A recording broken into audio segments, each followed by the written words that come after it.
Tanggal 14 Agustus 1945, para kaum muda mengadakan rapat di Jakarta. Dalam rapat ini, Sultan Syahrir mengumumkan bahwa dia mendapat informasi tentang menyerahnya Jepang pada Sekutu.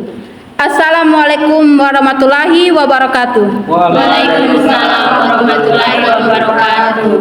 Saudara-saudara, saya dapat berita yang menggembirakan bagi kita semua, bahwa Jepang telah menyerah kepada Sekutu.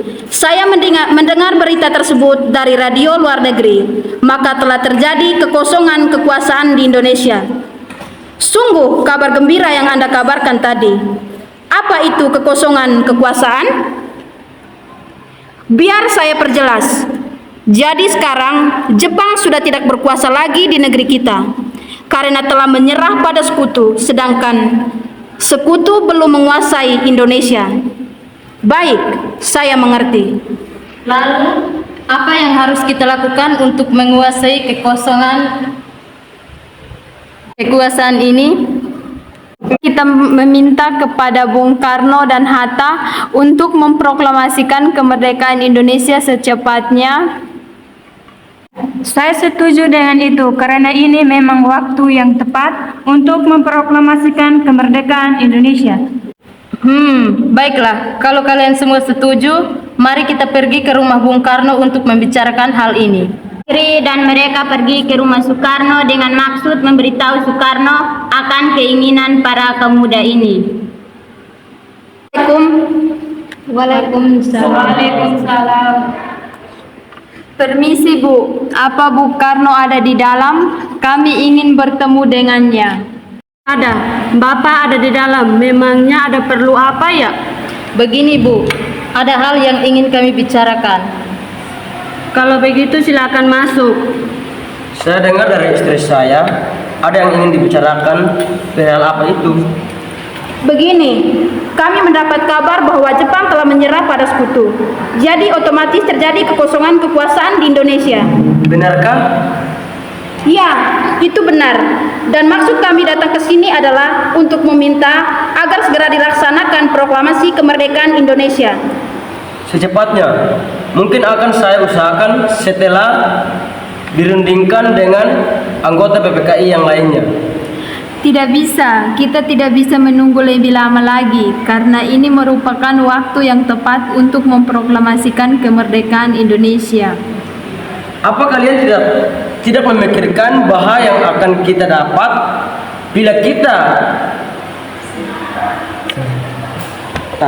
bila kita senekat itu untuk memproklamasikan Indonesia?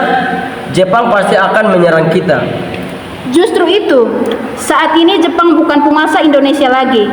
Jadi untuk apa kita menyia-nyiakan kesempatan ini? Nanti saja setelah kita bicarakan dengan anggota PPKI. Saya tidak berharap Anda akan melaksanakan rapat PPKI terlebih dahulu, karena saya takut Jepang tahu tentang rencana kita dan menghalangi Indonesia merdeka. Tapi PPKI merupakan satu-satunya cara untuk memerdekakan Indonesia. Tapi kami tidak ingin merdeka oleh Jepang. Assalamualaikum. Waalaikumsalam. Wah, ada apa ini? Kami ingin proklamasi Indonesia cepat dilaksanakan, tapi kami tidak ingin merdeka oleh Jepang.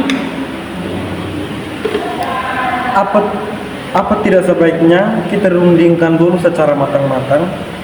Tidak ada waktu lagi. Ini saat yang tepat untuk memerdekakan Indonesia, sebelum bangsa lain datang kembali menguasai negara kita dan menghalangi kita untuk merdeka lagi. Ya sudah, kami akan membicarakan hal ini. Besok kalian silahkan datang kembali. Baiklah kalau begitu. Kami permisi dulu. Maaf telah mengganggu. Assalamualaikum. Waalaikumsalam. Apa yang sebenarnya terjadi? Mereka bilang Jepang telah mengalah pada Sekutu dan mereka ingin kita segera memproklamasikan kemerdekaan Indonesia. Apa? Bukankah seharusnya kita adakan dulu sidang PPKI sebelum melakukan proklamasi kemerdekaan Indonesia?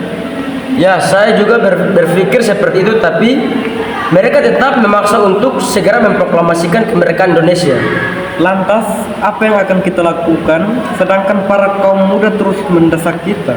Kebenaran berita tersebut pun masih diragukan. Bagaimana jika itu berita palsu? Jadi, kita akan turuti kemauan mereka atau tidak? Tidak. Baiklah kalau begitu. Pada malam harinya pukul 24.00 menjelang tanggal 16 Agustus 1945, para kaum muda kembali mengadakan rapat di Cikini dan merencanakan untuk mengasingkan Soekarno bersama Muhatta.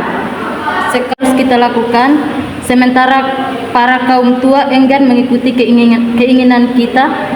Bagaimana kalau kita asingkan Bung Karno dengan Muhammad Hatta keluar Jakarta agar bebas dari pengaruh Jepang? Tapi kemana ya? Bagaimana jika ke Rengas Dengklok? Di sana keamanannya terjamin. Ya, bagus. Saya setuju dengan itu. Pergi ke rumah Soekarno untuk mengajaknya dan Muhammad Hatta ke Rengas Dengklok. Assalamualaikum. Waalaikumsalam. Cari Kang Mas ya. Sekali. Ada apa ya? Mengapa tengah malam begini kalian susah-susah datang kemari? Ada hal penting yang ingin kami bicarakan. Sebelumnya kami mohon maaf lagi-lagi kami mengganggu istirahat Anda. Kami diutus untuk membawa Anda berdua keluar kota. Memangnya kemana? Karawang. Kalau kami tidak mau, Maaf Tuan, ini bukan saat yang tepat untuk berdebat. Ini sangat penting. baiklah. Sebentar saya akan berpamitan dulu sama Bu. Bu,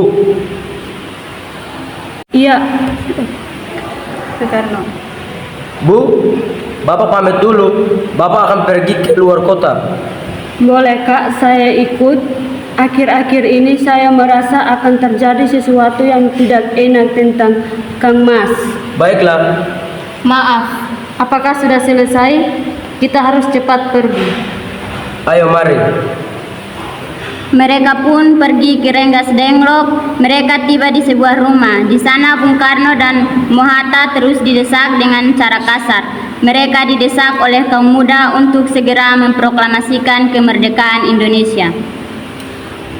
Bung Karno, tunggu apa lagi? Ini waktu yang tepat untuk memproklamasikan kemerdekaan Indonesia. Maaf, saya tidak bisa. Tidak bisa bagaimana? Mau menunggu sampai kapan kita untuk merdeka? Hai, kalian ini apa-apaan? Tidakkah ada cara yang lebih halus? Dengar Bu, kami hanya ingin Indonesia cepat merdeka. Ya, saya tahu itu, tapi jalannya tidak seperti itu. Bisakah kalian merunding kembali secara baik-baik dengan kepala dingin? Menyerah jika emosi yang kalian andalkan tidak akan berhasil. Akhirnya Fatmawati berhasil membujuk para kaum muda untuk menyelesaikannya secara baik-baik. Di sisi lain, Ahmad Soebarjo yang telah mengetahui keadaan dan keberadaan Soekarno, Muhatta dan Fatmawati pergi untuk menyelamatkan mereka bersama Sayuti Melik. Kalian sudahlah, lepaskan mereka. Rasanya sangat tidak pantas menahan tokoh nasional seperti ini. Bagaimana bila kita rundingkan secara baik-baik? Baiklah. Jadi bagaimana, Bung?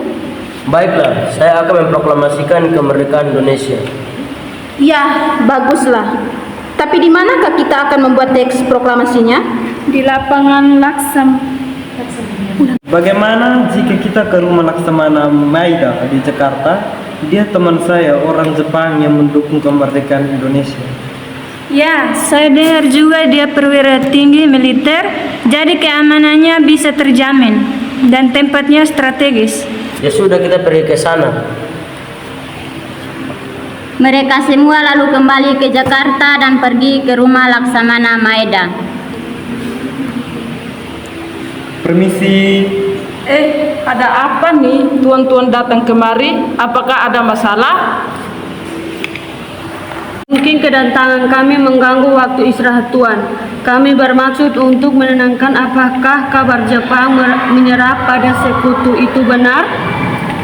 Tuan, para kaum muda terus mendesak kami untuk segera memproklamasikan kemerdekaan Indonesia.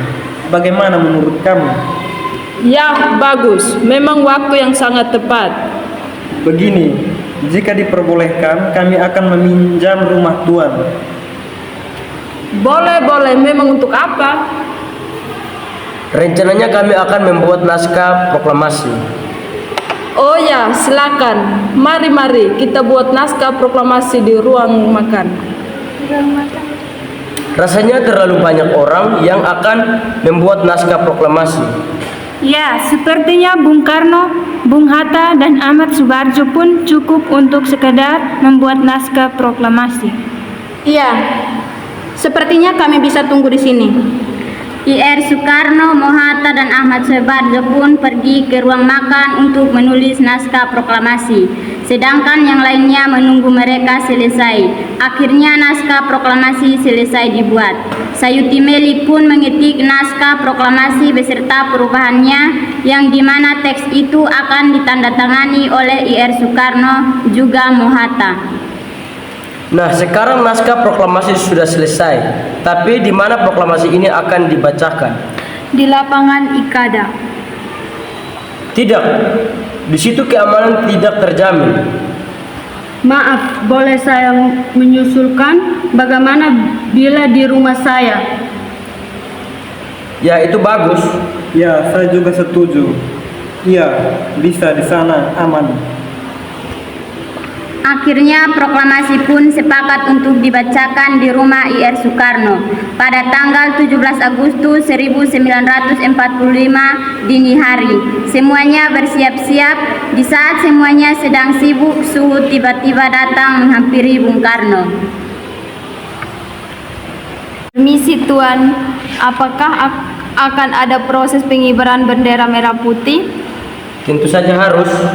Itu merupakan lambang negara kita. Tapi benderanya tidak ada. Apa? Baiklah. Akan kuperintahkan Fatmawati untuk menjat bendera sekarang juga. Tolong panggil dia. Ada apa, Pak? Mengapa tiba-tiba memanggilku? Tolong jahit kain merah dan kain putih menjadi satu sekarang juga untuk menjadi bendera. Apa? Sekarang? Baiklah, akan kuusahakan. Fatmawati pun menjahitkan bendera merah putih dan mereka semua mempersiapkan pengibaran bendera pula. Acara proklamasi ini sudah bisa dimulai. Ini sudah jam 9.45. Oh ya, mari kita ke depan. Soekarno pun membacakan pidatonya sebentar dan membacakan naskah proklamasi. Suhut dan Latif pun mengibarkan bendera merah putih yang diiringi lagu Indonesia Raya ciptaan W.R. Supratman.